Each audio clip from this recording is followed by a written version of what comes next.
Hello everyone and welcome back here. I just want to ask you one simple question. Have you ever felt confused about these simple words? Is, are, were, was, and will be.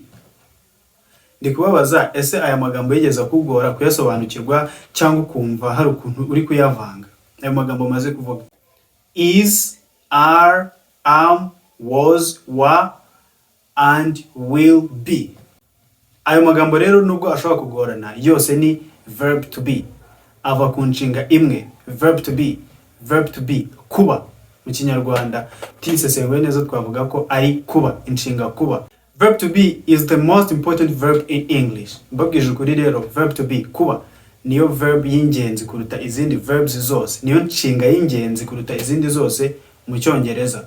Kubera ko ifite imimaro myinshi cyane, ifite ibintu byinshi ushobora kuyikoresha igihe ushaka kuvuga Icyongereza cyangwa ushaka kucyumva. Reka turebe ibintu ushobora gukoresha verb to be. Ubundi uramutse uzi gukoresha ino verb tugiye kwiga, wayifashisha uyikoresha iki? Nukubera iki ubundi bavuga ko ariyo verb ihatse izindi zose. If you know verb to be, you're going to be able to identify or describe anything. Iyo uzi verb to be, uba ushobora gusobanura ikintu cyose. Kuko ino ni verb dukoresha dusobanura. Ikindi niba ushaka kuvuga uko wiyumva uzakoresha verb to be, ushaka kuvuga quality, ireme ry'ibintu uzakoresha verb to be, ushaka kuvuga imyaka yawe, iy'abandi, imyaka ufite, iyo wari ufite, iyo uzaba ufite, nta kundi uzabikora udakoresheje verb to be. Nta kundi uzabisobanura rwose verb to be itarimo. Ikindi kandi tuzakoresha verb to be dushaka kuvuga ibintu biri continuous, ibintu bikomeza. Niba uri gushaka gusobanura ibintu biri kuba ariko bigikomeza, n'urugero turi kwiga. Ibyo bintu ntabwo wabisobanura udakoresheje verb to be, cyangwa n'ibyabaye kera ariko byarakomezaga, n'urugero ushatse kuvuga ngo twarakinaga. Ntabwo bishoboka udakoresheje verb to be, cyangwa tuzaba turi gukina. Niyo mpamvu rero verb to be ugomba kuyumva. You have to understand this verb and master it today. Ugomba kuyumva ukayimasteringa kandi bitarenze uyu munsi. Rero muri ino video biraza kurangira wayumvise wanayisobanukiwe koko. Okay. Ariko reka mbanze nambara isaha. I need to look smart. Reka nambara isaha mutaza kunshishamo ijisho. Why have I forgotten to put this on? Mutaza kumfata nk'umuntu utari serious. So nambara isaha. Iyo abantu biga cyangwa bigisha baba bagomba no ku relaxinga sometimes bakoroshya ubuzima. Ariko mbere ko twinjira muri verb neza, mbere ko dusesengura verb neza, verb to be, reka mbanze kwibutsa yuko turi kwiga online dukoresheje bwa buryo bwa Google Meet, aho twiga turebana. Rero aho waba uri hose ku isi, waba uri muri Asia, Europe, Africa, America, like any part of the world, just don't hesitate to text me via WhatsApp so that we can see how you can start learning using this Google Meet if you want to improve your English. Uze kunyandikira kuri WhatsApp niba ushaka kongera ubumenyi bwawe mu Cyongereza. Aho waba uri hose uze kunyandikira hanyuma turebe uburyo twatangira kwiga. Sinzi niba hari umuntu udashaka kwigana Icyongereza n'umwarimu wakize muri kaminuza. Actually njye nize Icyongereza muri kaminuza, niga n'ubuvanganzo. Rero numva kwigisha Icyongereza ari byo bintu nshobora gukora neza kuruta ibindi. Rero don't hesitate to text me. Reka twikomereze na verb yacu, verb to be. Tugiye kubanza tuyisesengure mu ndagihe. Verb to be muri present simple tense mu ndagihe. Hano tugiye gukoresha subjects, za subjects zacu. I, iyo ugiye kuvuga verb to be kuba, kuba, ugiye kuvuga uwo uriwe, uwo wowe uriwe, uwo uri ariwe, abo turi bo cyangwa abo bari ari bo, n'ubundi buryo bwinshi turibuze kureba. Turakoresha rero zino subjects. I am, twatangire kuri present simple tense. I am, ndi, ndi. I am, ndi. You are, she is, ni, w'umukobwa. He is, ni, w'umuhungu. It is, ni, ikintu runaka kidafite ubuzima, ikintu kitari human being. hanyuma tugahita tujya kuri we are, twebwe turi, you are, urabona ko hajemo you kabiri, iyi you ni ubwinshi bwa ya you yo hejuru, twavugaga you, wowe, ino you noneho yari wowe, uri kumwe n'abandi benshi mubaye mwe, murakomeza mube you. Hanyuma dukoreshe nanone they are, ni bo, tugiye gusobanura abo ari bo cyangwa ibyo bari gukora cyangwa ibyo bazakora, byose turaza kubireba. They are, ni, ngo turi kuvuga bo. I am, ndi, you are, uri, he is, ni, she is, ni umukobwa, kuri he ni umuhungu, it is, ni ku kintu. Hanyuma tukajya kuri we, twebwe turi, you are, muri, hanyuma they are, ni bo, tugiye kuvuga abo ari bo. Hanyuma tugiye kugenda dusobanura icyo turi cyo cyangwa uko tumeze. Twari turi kuvuga I am, tugiye kongeraho uwo turi we, turi bantu ki. For instance, reka tuvuge ko ndi, njyewe ndishimye, ndi happy, I am happy. Urugero, I am happy. Hanyuma you are a student, uri umunyeshuri. He is a doctor, ni umuganga. He isimbura umuntu w'umuhungu cyangwa umuntu w'igitsina gabo. She is a doctor, ni umuganga.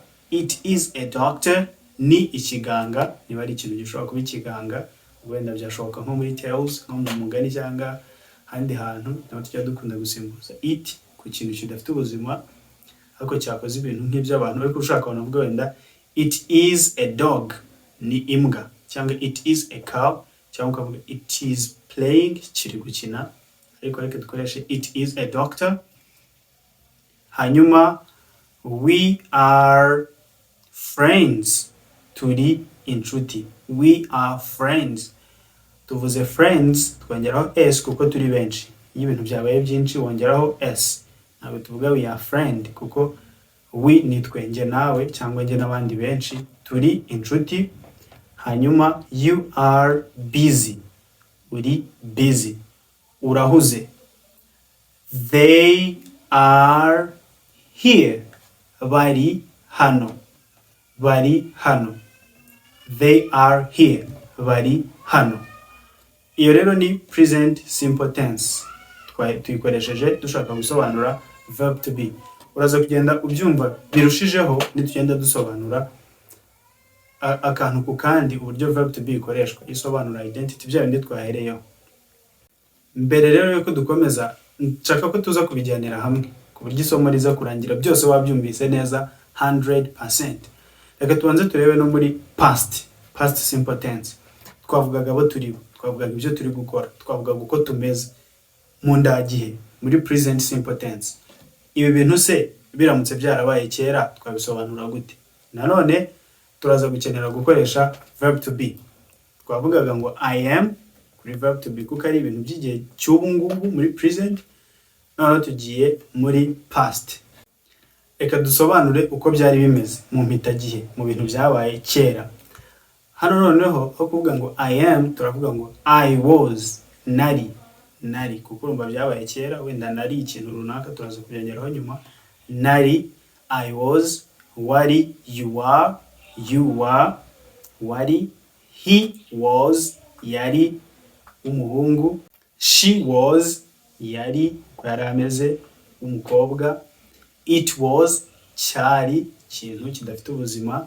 Hanyuma we were, twari, you were, mwari wibuke you ni ubwinshi bwa yayo yo hejuru, you were. Hanyuma they were, bari. Nuko rero dukora past n'utugambo tubiri, ni was na wa, it is not well, ni wa. Kuri iyi was tuyikoresha ku bintu biri mu bumwe, ikintu kimwe. I, njyewe, I was.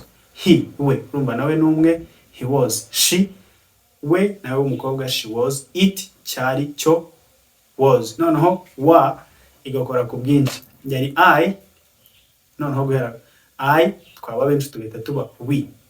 Rero ubwo tubaye benshi ntabwo tugomba gukoresha was, turakoresha wa. Hanyuma kuri you wa, ariko no exception y'umuntu umwe nayo dukoresha wa. Yo hari ukuntu hite bivangavanga. Hanyuma kuri they nabo kuko ari benshi they wa. They urumva yasimbuye yafashe he na she na it yari we, noneho babaye benshi baba abo. They rero ni ubwinshi bwa it cyangwa he cyangwa she. Niba ari umukobwa umwe bakaba benshi, niba ari umuhungu umwe bakaba benshi, niba cyari ikintu kimwe bikaba byinshi bihita biba they wa. byari muri past. Hanyuma tuzagira n'umwanya wo gusobanura pronouns ukwazo. Pronouns nazo tuzagira umwanya wo kuzisobanura ibyo bintu I, you, he, she n'ibindi, kuko nabyo bifitemo tricks nyinshi. Nuko rero dusesengura verb to be muri past. Aha mbere mwibuke twavugaga ngo I am happy, ndishimye aka kanya muri present bya bindi twahereyeho. None tujye kuvuga ngo nari nishimye. Mwibuke uko twayisesenguye past, ndetse tuvuga ngo I was happy, nari nishimye. You were a student, wari umunyeshuri. He was a doctor, yari umuganga. She was a doctor, yari umuganga. It was a doctor, cyari ikiganga. Naho twahita tuvuga ngo we were tired, twari tunaniwe. To be tired ni ukunanirwa, to be tired. Noneho wari unaniwe mu gihe cyahise, twebwe twari tunaniwe. We were tired, twari tunaniwe. Hanyuma you, mwebwe. You were busy, mwari muhuze. To be busy, kuhuga, kuba ufite ikintu uhugiyeho. They were here, bari hano. Bwa mbere twavuze ngo they are here kuko byari muri present, noneho bari hano. They were here. Tumaze kureba ibintu by'aka kanya byo muri present, turebye n'ibintu bya kera muri past. Hanyuma si bizaba byo nabyo ko mu kubisobanura dukoresha verb to be. Byo turabikora gute? Verb to be muri future niho hantu yoroshye cyane kuruta handi, itinduka will be. Naho turakoresha will be. Hose kuva kuri I kugeza kuri they turakoresha will be. Uko ibintu bizaba bimeze turabisobanura dukoresheje will be. Twavugaga ngo wibuke kuri present twavuze ngo I am happy, ndanezerewe. Naho tujye kuvuga ngo nari nezerewe turavuga ngo I was happy. Naho tujye kuvuga ngo nzaba nezerewe cyangwa nzanezerwa, I will be happy. Ubwo twakomeje kuri I will be happy. You will be. You will be a student, uzaba umunyeshuri. He will be a doctor. She will be a doctor. It will be a doctor. Hanyuma we, twebwe. We will be friends, tuzaba inshuti. You, mwebwe. You will be busy, muzaba muhuze. You will be busy, muzaba muhuze. Hanyuma they will be here, bazaba bari hano. Wibuke twavugaga ngo they are here, bari hano kuko ari iby'aka kanya. Twaje kuvuga ko bari hano twavuga ngo they were here. Naho tujye kuvuga ngo bazaba bahari cyangwa bazaba bari hano. They will be here. Ariko ntibizagutungure nubona umuntu wo kwandika will be ahubwo yanditse gutya. Yes, nabyo birakoreshwa, ni contraction, ni mu mpine. Ushaka wabyandika gutyo mu nyandiko, ariko ako ngako gakase, akangaka gahinnye kari informal, ni kandi katarimo nta ibintu biri formal, ni bya bindi byiyubashye cyane nko mu nyandiko zibijyanye n'amashuri, kwigisha abantu, cyangwa se inyandiko ziri formal za politics, bya bintu byiyubashye cyane. Ariko washatse koroshya ubuzima ushobora gukoresha akangaka will be. Ni kimwe n'ahandi twahereye kuri verb to be muri present. Ushaka kuvuga am wakoresha iyi ngiyi ugakata I ugahita ushyiraho m. Kuri are you are ukandika gutyo, aho kwandika you are ukandika gutyo, aho kwandika he is ukandika gutyo, nayo ni contraction. Kuri she aho gutyo she is, hanyuma kuri it, hanyuma naho ukandika it's aho kwandika it is. Yes, nuko nguko no kuri they are aho kwandika they are ukandika gutyo.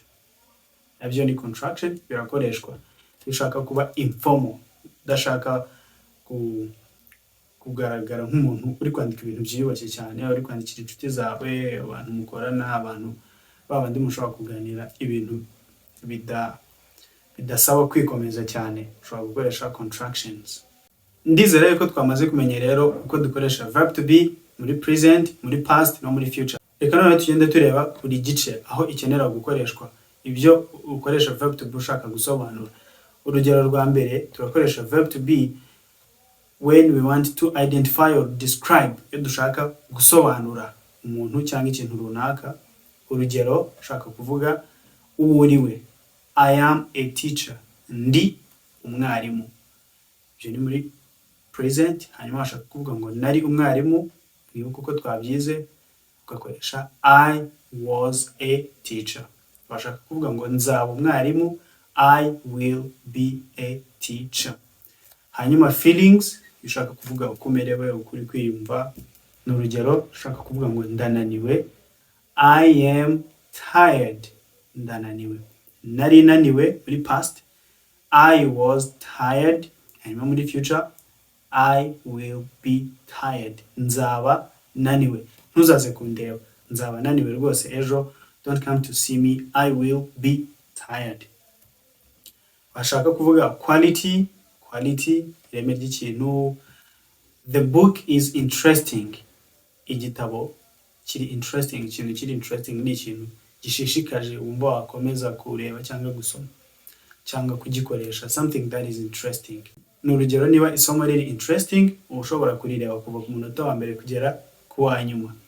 Rero tuvuze the book is interesting, igitabo kiri interesting, kirashishikaje.